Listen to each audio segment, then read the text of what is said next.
Hello students, कैसे हैं आप लोग। तो अभी हमने पिछले लेक्चर में इलेक्ट्रिक करंट के बारे में पढ़ा था। अब इलेक्ट्रिक करंट के ऊपर एक क्वेश्चन बनता है that electric current is a scalar quantity और द वेक्टर क्वांटिटी। तो इसके ऊपर हम एक क्वेश्चन बनाते हैं और वो क्वेश्चन आप अपनी कॉपी में नोट कर लेना कि आपसे पूछा जा सकता है कि इलेक्ट्रिक करंट क्या है। Electric current is a vector और scalar quantity. This question can be asked in different ways, so you should know what is the answer of this question. तो इस क्वेश्चन का सोल्यूशन क्या है बच्चों, ध्यान से समझो। देखो, किसी भी फिजिकल क्वांटिटी को वेक्टर होने के लिए दो चीज़ों की रिक्वायरमेंट होती है। बेसिक डेफिनेशन तो यह है कि टू बी वेक्टर क्या होना चाहिए, फिजिकल क्वांटिटी शुड हैव कितनी, दो चीज़ें होनी चाहिए, एक तो मैग्नीट्यूड और दूसरी क्या होनी चाहिए, डायरेक्शन। अब देखिए, मान लीजिए आपने क्या करा, एक तार लिया, इसमें यहाँ पर जो है आपने पोटेंशियल लगा दिया प्लस एंड माइनस, यानी दो आपके जो है and point of the battery आपने यहाँ पे कनेक्ट कर दिए हैं, that is the and point of the battery. तो अब यहाँ से क्या होगा कि यहाँ से इलेक्ट्रॉन जाएगा and we will say that current passes through this wire in this way. So इसके पास डायरेक्शन तो मैग्नीट्यूड तो है, मतलब मैग्नीट्यूड कुछ ना कुछ तो होगा, 1 एम्पियर होगा या 2 एम्पियर, कुछ ना कुछ तो होगा। तो हम कह सकते हैं भाई मैग्नीट्यूड तो इसके पास है।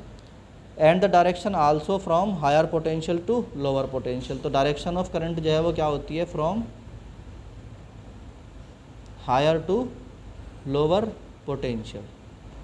इस हिसाब से तो हमें क्या बोलना चाहिए, that current is a vector quantity, but still current not a vector quantity. तो हम बोलते हैं करंट क्या है, करंट फिर भी क्या है, इज़ ए स्केलर क्वांटिटी। अब कहोगे सर आप क्यों, भाई इसके पास तो मैग्नीट्यूड भी है ना, कुछ ना कुछ तो मैग्नीट्यूड होता ही है, और करंट भी है, यानी कि फ्रॉम हायर टू डायरेक्शन भी है, मतलब from higher to lower potential area, but still we are saying that current is a scalar quantity. तो कोई तो वजह होगी ना इसको कहने की। देखो क्या होता है कि वेक्टर क्वांटिटी होने के लिए जब आप फिजिकल क्वांटिटी की डायरेक्शन चेंज करोगे then it should change the magnitude also. मतलब जैसे मान लीजिए कि आपने तार को ऐसे रखा हुआ है, तो आप क्या करते हो, तार को उठा के ऐसे कर देते हो। तो क्या, अगर मान लीजिए पहले 2 एम्पियर करंट जा रही थी, तो अब कितनी जाएगी, अब भी 2 एम्पियर जाएगी। अरे बताओ भाई, मान लीजिए पहले जो है तार रखा हुआ था ऐसे ईस्ट की तरफ, और इसके अंदर करंट था I = 2 एम्पियर, ठीक। अगर आपने तार को कर दिया है वेस्ट की तरफ, तो क्या होगा, तब भी करंट कितना रहेगा, 2 एम्पियर। जबकि वेक्टर क्वांटिटी अगर ये होता तो इसकी डायरेक्शन बदलते ही इसके अंदर मैग्नीट्यूड में चेंज आना चाहिए था।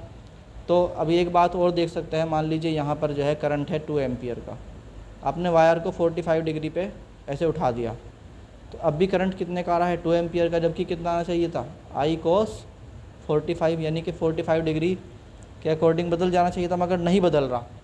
सो करंट यहाँ भी इतना ही है, यहाँ भी इतना ही है। इसका मतलब डायरेक्शन बदलने पर करंट की वैल्यू में कोई चेंज नहीं आ रहा। तो अगर किसी वेक्टर क्वांटिटी यानी किसी फिजिकल क्वांटिटी के डायरेक्शन को चेंज करने पर भी उसमें चेंज नहीं आता है, यानी उसके मैग्नीट्यूड में चेंज नहीं आता है, देन वी से दैट कि ये क्या है, स्केलर क्वांटिटी है। So we can say that कि as on changing direction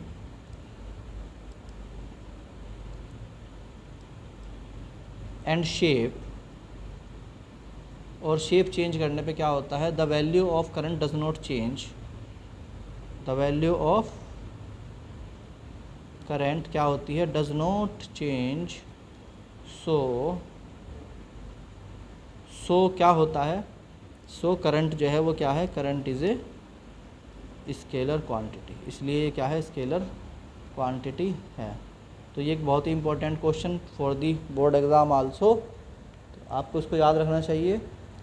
now go to the next important question. Thank you. इसे अगर आपको नोट आउट करना है तो एक बार यहाँ से आप जो है देख सकते हैं, then you pause your video और आप क्या करें कि इस तरीके से एक सेक्शन को लिखने के बाद दूसरा सेक्शन लिख लें। Thank you.